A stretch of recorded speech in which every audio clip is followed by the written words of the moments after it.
Shalom, shalom, Yashain, Aston Sinclair here. I first want to start this video out by sending prayers to the family and the mother of Ahmaud Arbery. It's a tragic situation. It's nothing that, we ain't familiar with and that we ain't seen the replay of too many times at this point. So, unlike any other time before, I'm hoping that with this I can give some clarity. If this was to even, make his rounds and reach his mother, that I could provide clarity as to the role your son played to the world without even knowing it.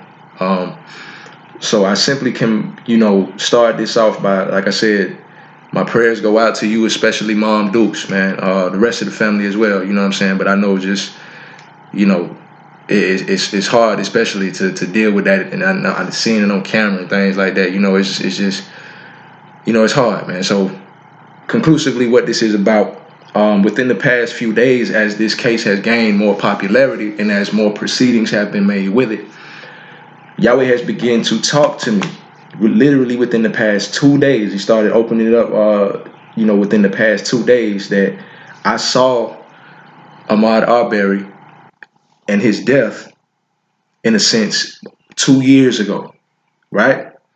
Now, this came to me, and he showed me this over a course of about 9 visions. It was 9 visions total, which, is like a storyline he was showing me. And these 9 visions spanned it from March 28th of 2018 to June 6th. He capped it off on June 6th of 2018, right? So one of those visions was a vision I have called Broken Restraints, which is the specific one. But I'm not going to give you all 9 visions because I can say it eat up a lot of time. But I'm going to do, three visions. But I'm reading from my book. Now, how I know this is, connected, all connected, I began the earlier parts of my life living in Brunswick, Georgia. And I went to Satilla Marsh Elementary. This young man was killed in Satilla Shores neighborhood. What else was it? I think the suspect's address, one of them was 230 Satilla Drive. So understand, I want y'all to use your extensive mind. I want you to use your spiritual mind. I need y'all to understand this. This is not no game. This is not no gimmick. Yahweh used this young man to represent the changing of the tides. He showed me this 2 years ago, bro. And I've been wondering this whole time, like, what was that little spurt of visions? Because he usually will send me one, here and there, let it marinate, and then, send me another one on top of that. I got plenty of visions, but during that little span right there, he sent them back to back, boom, boom, boom, boom, boom. And I'm like, what's going on? But now he's giving me clarity as to what I saw and why, the role that it played. So I'm going to begin. This is the beginning of my book. So, excuse me, like I said, I'm gonna be relating all this to scriptures. So like I said, my bigger goal is to maybe ease the hurt of the family with this, if it was to reach, you know what I'm saying? So I'm gonna begin. Now, as time continued to pass, there also continued an admiration and attention toward my knowledge and intellectual capabilities. And this is like I said, the early parts of my life. Even my acute understanding of biblical scripture and interpretations thereof at such a young age. For reasons such as randomly drawing pictures of Jesus, before I knew you, of course, headlined with profound quotes and sayings. For example, a time in kindergarten I had drawn a picture of the Messiah that shocked my teacher, Miss Lisa Zeman, at Satilla Marsh Elementary. I told you I went to Satilla Marsh. This young man was killed in Satilla Shores. So deeply that she pulled me out of class immediately at the sight of it and walked me around the school with the drawing to show to other teachers. For things like this and other instances, I was always considered special, and upon my own feeling of peculiarity, but not exactly knowing how. I had one very extraordinary experience when I was about 5 to 6 years old. I'm not gonna get into that experience. Like I said, I'm just breezing through to give you all the connections. I say I need y'all to stay with me, please. This is real big. This is one of the biggest things y'all always putting together, like literally in my life. So from there, I'm gonna go to a vision that I had called the communication upgrade vision. So like I said, this is within that cluster of visions, but I can't give you all the visions, you know what I'm saying? If you want to hit me personally or whatever, we can do that. But this is called the communication upgrade vision. So like I said, I'm going to be going and showing you scriptures to match this and show you how your son and how Ahmaud Arbery, for those who, that's not your son, excuse me, how he played the role and what Yahweh showed me, right? Now this is the communication upgrade vision. In the early morning hours of April 6, 2018, I woke up from a vision in which I was on a bus with a bunch of different guys. It seemed as if we were all headed to a gym to play basketball.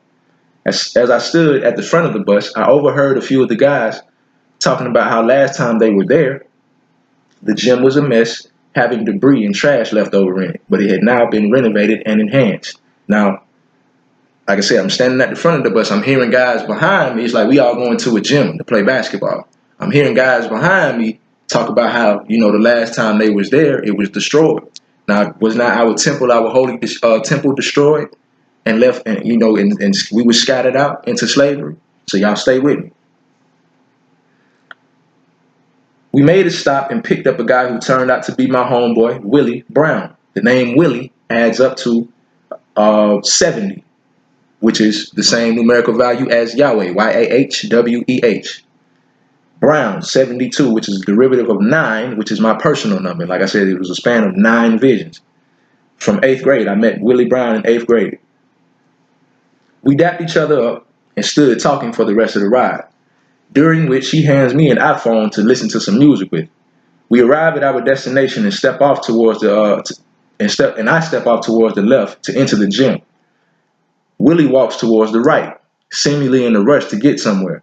As he jogs away, now, I'm sorry, but I'm thinking now, jogging, right? Like I said, y'all will be talking to me as I go through this stuff, man. Y'all don't have to believe me, but please just stay with me, man. Y'all gonna see that I can't make this up, bro. Like, for real. Jogging, as Ahmaud Arbery is doing. I ain't even put that together till right now. As he jogs away, I yell out, bro, I still got your phone. Not looking back, he throws up his hands and says, keep it, bro, it's yours. I thought to myself, well, damn, I guess I just got a little free upgrade. I proceed to walk into the building, and upon entering the gym, I see my cousin, Devin, which, the way you spell his name, Devyn, also adds up to 70, the same as Yahweh, Yahweh, Brantley, which adds up to 97, 9 and 7. Taking a shot on the goal in the front of the entrance. I looked over to my right to see a few of the guys on the bus now sitting on the bleachers. They seem to be having a rap cipher. Now that word cipher means coded or subliminal notes. Something coded and subliminal that you have to take time to break down. A cipher. I walked to the bleachers to sit down and change my clothes and shoes. As they were behind me, I tuned in and they were rapping to the instrumental of Kodak Black's Roll in Peace, Jesus Peace song, right? I can even roll in peace, Jesus Peace. Now the crazy thing is, I never really even listened. I don't really listen to Kodak Black. I never did listen to that song really, but I've heard it, you know what I'm saying? And I heard it in that vision. So like I said, be mindful that this is April 6th of 2018. You feel me? So, okay. Then I heard one say something about telling some youngsters not to go over there if they ain't ready. And the last thing I heard was, if all we can show is rewards for ourselves, then the battle has not been won. We need a victory for our people. And then I awoke. Now, Willie adds up to 70. Brown adds up to 72. 70 equals Yahweh. 70 plus 72 equals 142. 1 plus 4 plus 2 plus, 1 plus 4 plus 2 equals 7. 7 plus 9 equals 16, which is the 16th letter of the alphabet, the Ayin. 7 times 9 is 63, which is the numerical value of my name, Aston, right? Astin. Devin adds up to a 70. Again, that's Yahweh. Brantley adds up to 97. 70 plus 97 equals 167. 1 plus 6 plus 7 equals 14, which is the Messiah was prophesied to come in the 14th generation after King David. 70 plus 72, and this is the combination of, all the numbers, plus 70 plus 97 equals 309. I'm going to read that again. 70 plus 72 plus 70 plus 97 equals 309. 3 plus 9 equals 12, which is representative of the 12 tribes of Israel. 3 times 9 equals 27, which is still my personal number, the number 9. All right, so I'm going to get into supporting scriptures as we go. So y'all stay with me, bro. Please. Like I said, it's more than one vision, but I'm painting a bigger picture for y'all. Y'all be patient and just walk through this with me. Y'all gonna see that this young man, what Yahweh is speaking through this young man's demise, it's bad, it's tragic that it happened, but the greater cause, this man's life, is something beautiful. Y'all stay with me. So I'm gonna go to Jeremiah chapter 23, 5 through 8. Behold, the days come, says Yahweh, that I will raise unto David a righteous branch, and the king shall reign and prosper, and shall execute judgment and justice in the earth. In his days Judah shall be saved, and Israel shall dwell safely. Now, don't that sound a lot like I can even roll in peas? In the Jesus peas. That branch is the Messiah. He said, I will raise unto David a righteous branch. So not only am I telling y'all that this man's life played a significant role to the scriptures, I'm also reminding y'all that the Messiah is prophesied to be here now. And this is playing into it. Y'all stay with me, bro. In his days, Judah shall be saved. That his is the branch. That branch is the Messiah. In his days, Judah shall be saved, and Israel shall dwell safely. And this is his name whereby he shall be called, Yahweh our righteousness. Therefore, behold, the days come, says Yahweh, that they shall no more say, Yahweh lives, which brought up the children of Israel out of the land of Egypt. Now, let me ask y'all something. Like I said, did they not destroy our temple and our holy writings? So like I said, in my vision, we was on a bus going somewhere. Like I said, it was like a gym, but Yahweh uses things metaphorically, right? So I told you, I was standing at the front of the bus and I overheard all the guys talking behind me, how excited they was to go back, because the last time that they was there, everything was destroyed and was trash and debris everywhere. Stay with me. But Yahweh lives. They would no longer say, Yahweh lives, which brought up the children of Israel out of the land of Egypt, but Yahweh lives, which brought up and which led the seed, the children of the house of Israel. We are the children of the house of Israel. We are the descendants of the slaves. Y'all stay with me, man. Which led the seed of the house of Israel out of the north country and from all the countries where I had driven them, and they shall dwell in their own land. Like I said, the Messiah was here, bro. Such and such time ago, we should be dwelling in our own land. That hasn't happened yet. Now, from there, I'm going to go to Ezekiel chapter 11. Like I said, I'm trying to breeze through this, man. Ezekiel chapter 11. Okay, right. Ezekiel chapter 11, 17. I'm going to start at 17. Yeah, 17 and 18. Therefore say, thus says Yahweh, I will even gather you from the people and assemble you out of the countries where you have been scattered. And I will give you the land of Israel. And they shall come there, and they shall take away all the detestable things thereof, which will be trash and debris, and all the abominations from that place. It will be cleaned up. It will be renovated and enhanced, as I overheard these gentlemen saying, right? So y'all stay with me. I'm going to go to Ezekiel 37. Ezekiel 37. And I'm going to start at verse 21. And say unto them, thus says Yahweh, behold, I will take the children of Israel from among the nations where they be gone, and will gather them on every side, and will bring them into their own land. We were on a bus going somewhere, right? And I will make them one nation in the land upon the mountains of Israel, and one king shall be king to them all, and they shall be no more two nations, neither shall they be divided into two kingdoms any more at all. Neither shall they defile themselves, which will be trash and debris, defile themselves any more with their detestable things, nor with any of their transgressions. But I will save them out of all their dwelling places wherein they have sinned, and I will cleanse them. I will cleanse them, renovate, and enhance. I will cleanse them, so they shall be my people, and I will be their Elohim, and David my servant. Now, it's not talking about King David. It's talking about the son of David who was prophesied to come through his loins. We talking about when Yahweh gathers us back up, we have not been gathered yet. Y'all stay with me, bro. David, my servant, the Messiah, shall be king over them. It just said down here, there shall be one king over them when we are gathered. And they all shall have one shepherd. They shall also walk in my judgments and observe my statutes and do them. And they shall dwell in the land that I have given them unto Jacob my servant, wherein your fathers have dwelt. And they shall dwell therein, even they and their children and their children's children forever. And my servant David shall be their prince forever. So once again, he's not talking about King David, because King David died, bro. He sinned before Yahweh with strange women, choosing strange women. So he's talking about the son that he prophesied to David in 2 Samuel chapter 7. I'm gonna continue, man. I'm gonna go to Zephaniah. I'm gonna go to Zephaniah chapter 3.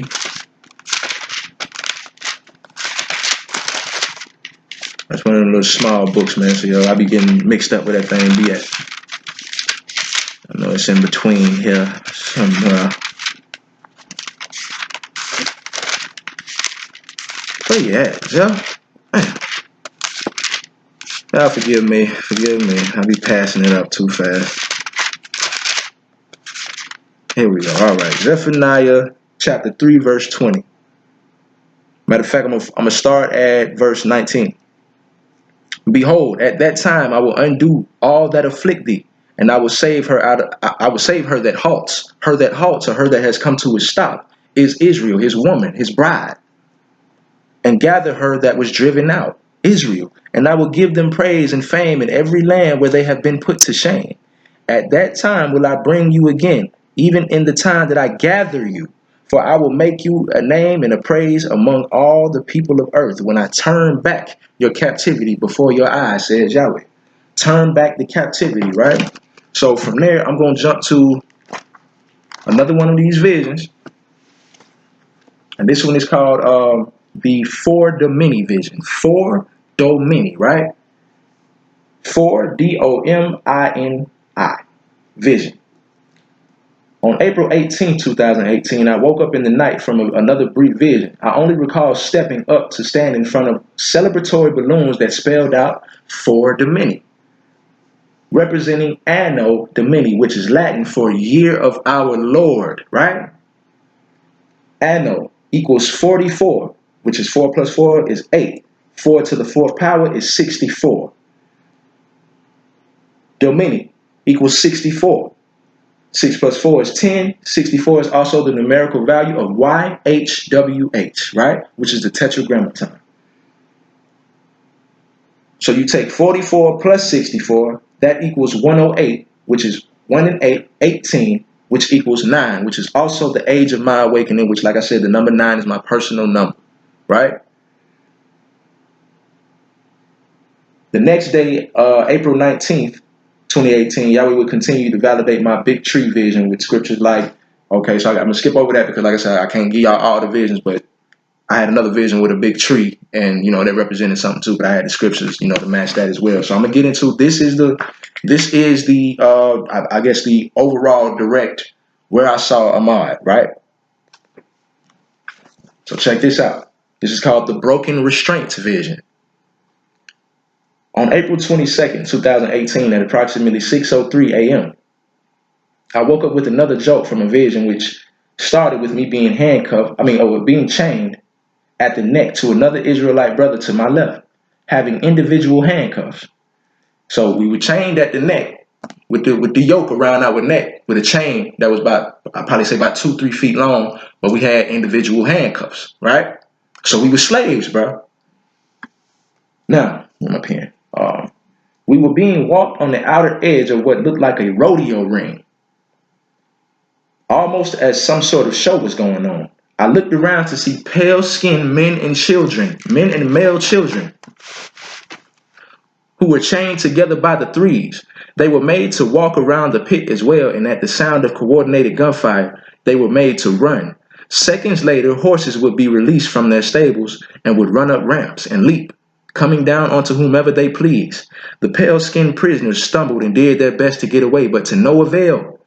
The horses would pounce and bring them all down simultaneously. I saw this happen about 4 to 5 times to the pale-skinned men and children on the inner part of the ring. So keep that in mind. They're on the inner part of the ring. That's the inner circle of judgment.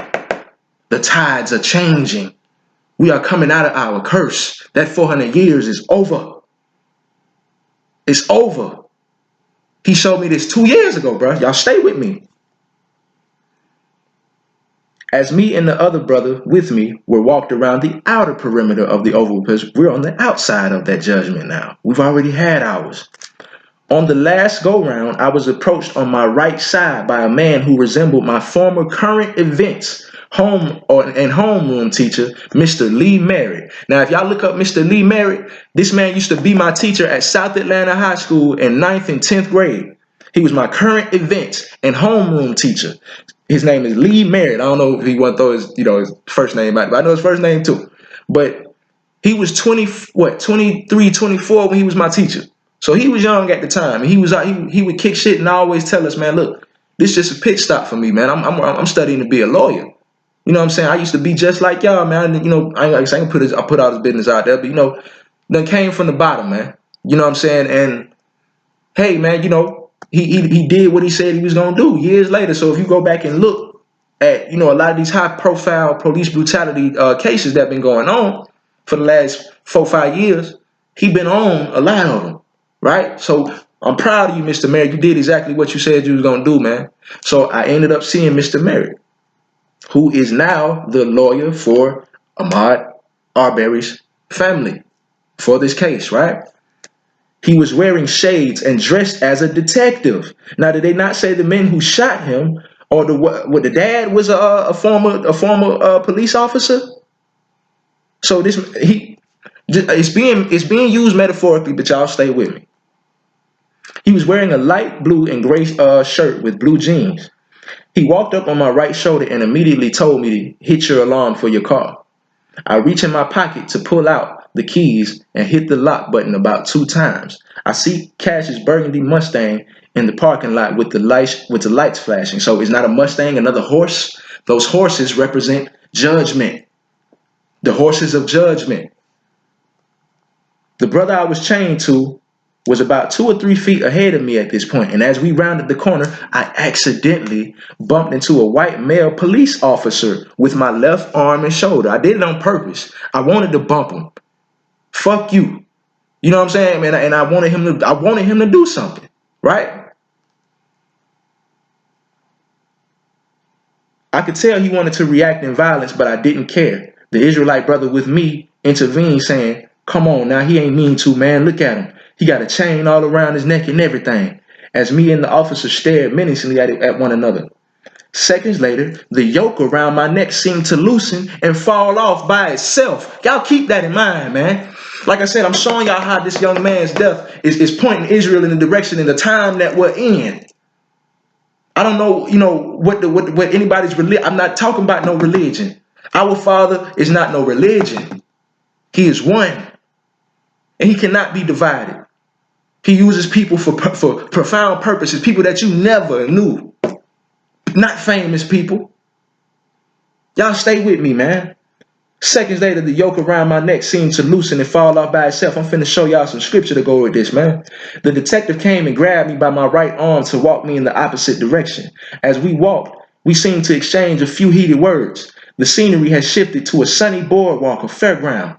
I just remember saying, and now, y'all, for the situation that y'all see on camera, and for the situation that's described, this man was jogging, minding his fucking business.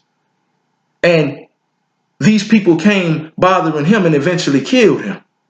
Now, before this actually transpired, the slaying, with this right here is what I was saying to Mr. Merritt in my vision, to the detective that was walking with me, right? So I said, man, you got me fucked up. Y'all on some bullshit repeatedly.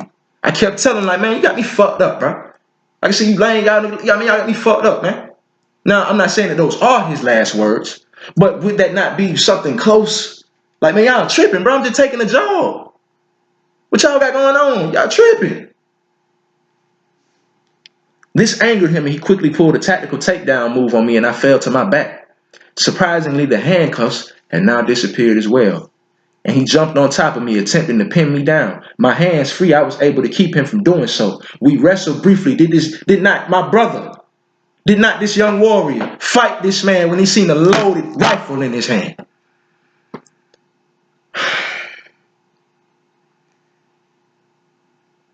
Y'all forgive me, man. But we need to fight. I ain't done though, man. We wrestled briefly and I hear a bystander yell out, "Man, we got you on camera. You about to be on YouTube and everything." Did they not get my brother's killing on YouTube? It is not on camera. Is it not everywhere now? Right? Y'all stay with me, man. The detective jumped to his feet to pull his gun from his waist immediately. He shot me without hesitation, and then I awoke. So the detective, which is the lawyer, like I said, he used to be my old teacher, but I need y'all to stay with me. Yahweh uses things metaphorically, subliminally, ciphers. You got to decode them, right? So, okay, as I stated, this young man was slain in Satilla Shores in Brunswick, Georgia. I grew up in Brunswick, Georgia to the age of, to the summer I turned 9. I moved back up here to Atlanta, right? So, okay, I went to Satilla Marsh Elementary. He was killed in Satilla Shores. Now, a school is where you get taught at, right? So Yahweh used the metaphor of my old teacher for current events. Current events. He was my current events teacher. Now, I'm showing y'all how Yahweh uses things, man. Y'all don't have to believe me about nothing else, bro. But this is deep, bro. And this ain't for me. This is for all of us. This is for especially his mother. I hope this can provide you some peace if you ever were to lay your eyes upon this. I pray to Yahweh you can see this and that you can know that your son played a role in the changing of tides for a whole nation of people. I need you to stay with me, Mom Dukes. So, as I said, Yahweh used my teacher, my former current events teacher, to represent what was currently going on. And he was dressed as an undercover detective, which the young man was killed by, right? Well, not undercover, but a former. He was in plain clothes. So my teacher struck me down. So I'm going to read y'all something, but I kind of got to leave it vague because I can't give too much away. But y'all listen to this. Is Zechariah 13:7. Awake, O sword, against my shepherd, and against the man that is my fellow. So and is close to me. So anybody who is close to Yahweh, he teaches, right? I told y'all, Yahweh taught me everything I know, bro. Says Yahweh of hosts, smite the shepherd, and the sheep shall be scattered. And I will turn my hand upon the little ones. And it shall come to pass that in all the land, says Yahweh, 2 parts therein shall be cut off and die, but the third shall be left therein. And I will bring the third part through the fire, and I will refine them as silver is refined, and will try them as gold is tried. And they shall call on my name, and I shall hear them.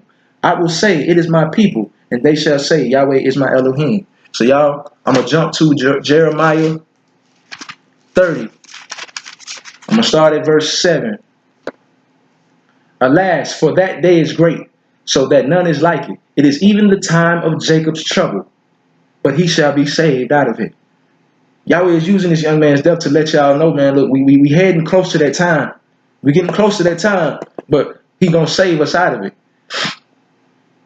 For it shall come to pass in that day, says Yahweh of hosts, that I will break his yoke off thy neck. Did I not see? Did he not show me that I was chained to this brother who at this point I can't say it wasn't Ahmaud? This is 2 years ago. I've never seen this young man in my life. Right? But I can't say it wasn't him. Of course, I don't remember distinct details, but I remember him being an Israelite brother. A brother of my complexion. A brother who would be a descendant of the ancient slaves. I saw our bonds, our yoke break off our neck, man. I'm going to read that one more time. For it shall come to pass in that day, says Yahweh of hosts, that I will break his yoke from off thy neck, and will burst thy bonds, and strangers shall no more serve themselves of him. But they shall serve Yahweh their Elohim, and David their king. Talking about the Messiah once again, whom I will raise up unto them. Therefore, fear you not, O my servant Jacob, says Yahweh, neither be dismayed, O Israel, for lo, I will save thee from afar. He used my teacher, which is now the lawyer that is representing this case, as him coming to get us from afar. We were in this rodeo pit. This man came out of nowhere and told me to hit the alarm, like, hey, sound that alarm. I looked out in the parking lot and seen a Mustang, another horse of judgment, right? A horse, right? And then he walked me after that bond was broken, or that yoke was broken. He grabbed me and walked me in the opposite direction, and the whole scenery changed from being in captivity to we free now, right? But they shall serve Yahweh their Elohim, and David their king will I raise up unto them. Therefore fear not, O my servant Jacob, says Yahweh, neither be dismayed, O Israel, for lo, I will save thee from afar, and your seed from the land of their captivity. And Jacob shall return, and shall be in rest, and be quiet, and none shall make him afraid. Mon Dukes, I don't want you to be afraid. I don't want y'all, all y'all, none of y'all to be afraid. If y'all don't believe in Yahweh, man, I'm not here to make anybody change their religion. I'm here to tell you and show you what your Heavenly Father is capable of. I'm here to show you that this man is absolutely sheer brilliance. He's shown me so much. This was a cluster of dreams from 2018, bruh. 2 years later, things have unfolded in the details. He has shown me. I'm going to read this one more time. We wrestled briefly, and I hear a bystander yell, man, we got you on camera. You about to be on YouTube and everything. Did they not get my brother's killing on camera? Was he not killed by a former police officer? I told you I bumped the police officer on purpose. Like I knew, like, nigga, I want you to do something. Please. Y'all stick with me, man. I got a couple more scriptures for y'all, and I'm going to let y'all go, bro. We're going to go back to Zechariah. I'm going to read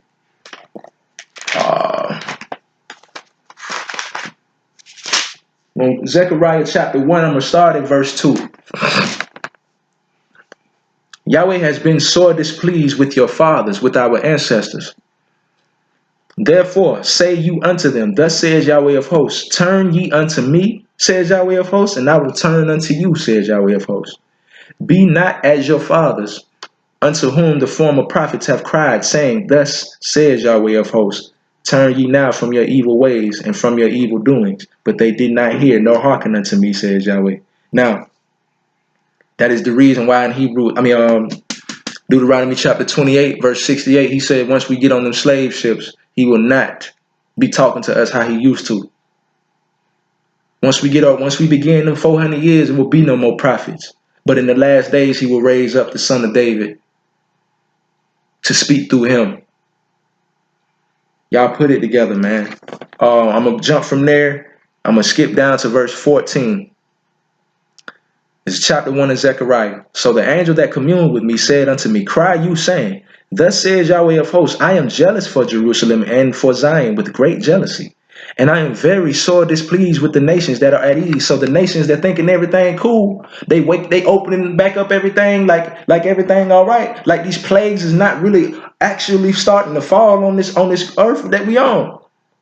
Yahweh is very sore displeased with them. For I was but a little displeased, and they helped forward the affliction. So he's saying that, yes, we were supposed to go into slavery as punishment, but it wasn't supposed to be as harsh as it was. He allowed them to dig their own ditch.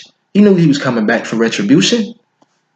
Therefore, thus says Yahweh, I am returned to Jerusalem with mercies. My house shall be built in it, says Yahweh of hosts, and a line shall be stretched forth upon Jerusalem. Cry yet, saying, thus says Yahweh of hosts, my cities through prosperity shall yet be spread abroad, and Yahweh shall comfort Zion, and shall yet choose Jerusalem. Now, as I said, it's more to this. I can't eat up all the time in the world. But Mom Dukes, and everybody that's paying attention and has had the patience to sit through this and listen to this detail for detail, I strongly admonish you to just hear me out, bro. Hear me out. Y'all will be able to put together the rest real soon. Y'all, we gonna make it obvious, bro. But to Mom Dukes, your son was used for something so profound, according to the Bible. I don't know what you believe in, Mom Dukes, but it's time for us to know who our God is. It's time for us to know that we are the children of that Bible. It's time for us to love and appreciate and turn back to our Father. Then you just hear him say, if you return unto me, I will turn unto you. I love you again. I bring you prosperity, peace. We have not had peace. And that's why in that first vision I read y'all, the communication upgrade, I can even roll in peace. And then Jesus peace. Because the so-called Jesus is going to be there with you. He was prophesied to come here at the end of the 400 years, not 2,000 years ago. So like I said, my condolences. My prayers be with you, Mom Dukes. My prayers be with the whole family. My prayers be with my nation. It's just so much I can say, man.